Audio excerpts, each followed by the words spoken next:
अस्सलाम वालेकुम। किस्सा गो में अवां सभिनी जी ख़िदमत में हाज़िर आहियां। इन जी दुआ सां अवां जिते बि जो ख़ुशि हुजो, शाद ऐं आबाद हुजो। ऐं अॼु किस्सा गो में कुझु ज़िक्र ईअं आहे त जेकॾहिं अखियूं आलियूं थी वञनि त उनजी मां माज़रत इब्तिदा में ई करणु चाहियां थो, छाकाणि त मां अवां जी ख़िदमत में अॼु नियाणियुनि जे हवाले सां ॻाल्हाइणु चाहियां थो। परवरदिगार इंसान खे औलाद जी सूरत में पुट बि इनायत करे थो, धीअ बि इनायत करे थो, ऐं यकीनन सभु मिठा आहिनि, पर जेको मिठाण ऐं मिठाज परवरदिगार नियाणीअ में कल कयो आहे, जेका इज़त ऐं मोहबत हूअ ॾिए थी पंहिंजे वालदेन खे, जेको केयर हू करे थी, शायदि ओहिड़ो केयर पुटनि खां घटि थिए थो। इहा का शिकायत कान्हे, रियलिटीज़ में असां ॾिसूं था त माश जे हवाले सां छोकिरो ॿिए पासे वञे थो, ॿियूं शयूं सोचे थो, पंहिंजी ज़िंदगी वसाइण जी अलॻि अलॻि हिकिड़ी तरक़ीब हर कंहिंजे ज़हन में हूंदी आहे, पर नियाणीअ खे मालिक एॾो त सुहिणो ख़लके थो, एॾो त हुनजी दिलि में बाज आहे, रहम आहे, प्यार आहे पंहिंजे माइटनि जे लाइ, जो उहो बेमिसल बेनज़ीर आहे। ताज़ो नियाणियुनि जो आलमी ॾींहुं मल्हायो वियो, ऐं उन में बि फेसबुक ते जंहिंमहिल मुख़्तलिफ़ वेरिएशन्स असां ॾिठियूं पए त उहे केतिरियूं शयूं हुयूं जेके यादि आयूं पए। ऐं हिकिड़ो जुमिलो शुरूआत में चवणु चाहियां पियो त कंहिं हंधि लिखियलु हुयो त जॾहिं नियाणी जी शादी थी वई त जिते शादी थी, ऐं उहा हिकिड़ी नियाणी पंहिंजे पीउ माउ खे, त जिते शादी थी उन्हनि चयो त ॾिनई छा, हिकिड़ी धीअ ई त ॾिनई। हाणे हितां शुरू कयूं था, हिकिड़ी धीअ ई त ॾिनई। हीअ धीअ ॾियणु को सवलो न आहे, हेॾो आसानु कोन्हे। जेके पीअर आहिनि ऐं जेके मावरूं आहिनि, अलाह पाक माउ खे अजीब ख़लक़ियो आहे, उहो प्यारु करे थी औलाद सां, पर जेको पीउ आहे न हुनजी निस्बत ई धीअयुनि सां अजीब हूंदी आहे। पुटनि सां ॿी ॻाल्हि आहे, अॼु पाण धीअयुनि ते ॻाल्हाईंदासीं।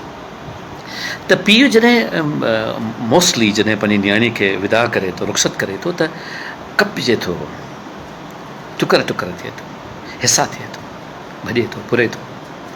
एॾो ॾियणु सवलो न आहे। रुख़्सत थिए थी त दुनिया जूं अलाए केतिरियूं ख़ुशियूं तव्हां सां खणी रुख़्सत थी वञे थी, त लॻे थो त ॼण सभु गुल ईअं ई कुमाइजी विया, सभु ख़ुशबू हली वियूं, रंग ब्लैक एंड वाइट थी विया आहिनि, हली वञे थी उहा, ऐं पोइ पंहिंजो पाण खे संभालण में हिकिड़ो टाइम लॻे थो। पर बहरहाल इहो एॾो सवलो न आहे जो तव्हां ईअं एॾो आसानी सां चई सघो त ॾिनई छा, हिकिड़ी धीअ ई त ॾिनई।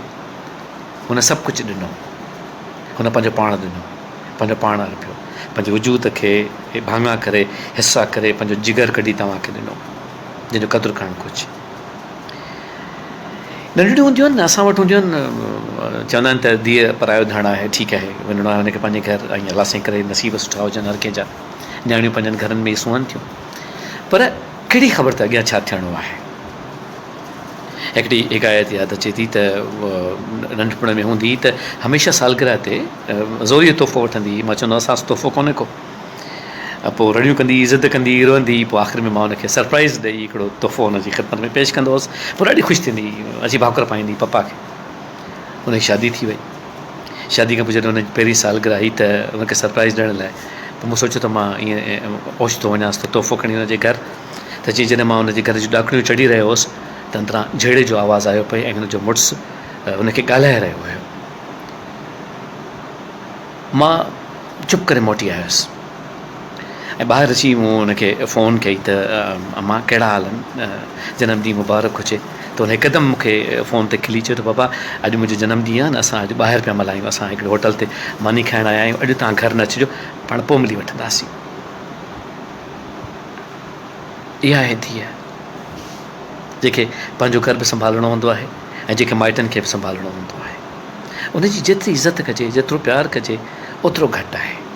ॾिसो, असांजी नियाणी जॾहिं कंहिं ॿिए जे घर वञे थी त असांखे तकलीफ़ थिए थी, न जेका ॿिए जी नियाणी अचे थी उनखे बि जेकॾहिं माण्हू पंहिंजे सीने सां लाहे, उनखे बि माण्हू पंहिंजी धीअ वांगुरु ई सम्झे, त उनजो एतिराफ़ु, उनजी मोहबत जो इक़बाल असांजे वजूद खे सर बुलंद करे थो। असीं पंहिंजे पाण खे मथां महसूसु कंदासीं जेकॾहिं असीं उन पासे अचूं था।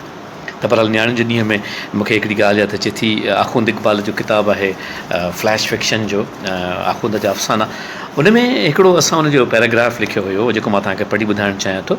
ऐं इहो हिकिड़ो आज़ादु नज़्म आहे जंहिंजो सिरो आहे धीअ जे विहांउ खां पोइ घर में। इहो गुजराती नसरी नज़्म जो तर्जुमो आहे, शाइर आहे जन्नत पाठक, ऐं धीअ जे विहांउ खां पोइ घर में। नेठि सभु ॻणतियूं ऐं ॻारा ख़तमु थिया, विहांउ पूरो थियो, कुंवार जी माउ हाणे सभु सामान ऐं शयूं संभाले ॻणणु लॻे थी, हर शइ यादि करे थी, संवारे रखणु लॻे थी, प्लेटूं, प्याला, गिलास, थालियूं, हर का शइ बराबरि, किथे बि का बि शइ गुम न थी, पर पोइ ओचितो कुझु यादि करे बीही रहे थी। कमरे जे विच में चौधारी निहारी, लूणा टल सुवाल अखियुनि मां वही आयुसि, पर मुंहिंजी धीअ किथे आहे? मोहबतूं इंसान खे पले पवनि त काइनात हसीन थी वेंदी आहे, ऐं मोहबतुनि जी मोह जो हिकिड़ो रुख जीअं अर्ज़ु कयोसीं न त औलाद आहे, पुट बि आहिनि, पर नियाणियुनि जी पंहिंजी हिकिड़ी अलॻि कैफ़ियत अथव, अलॻि हिकिड़ी सोच अथव, अलॻि हिकिड़ो मुख़्तलिफ़ मदारिजनि जेके तय कंदियूं आहिनि। त असांखे उन्हनि सां प्यारु करणु घुरिजे, असांखे उन्हनि जो ख़्यालु रखणु घुरिजे। ईअं न त को हू मुसाफ़िर आहिनि या हू असां वटि महिमान आहिनि, पर ख़्यालु रखणु घुरिजे, छो जो कुदरत पाण ई उन्हनि खे उन पासे वठी वेंदी आहे त महिमानी छा हूंदी आहे ऐं असली घर छा हूंदो आहे।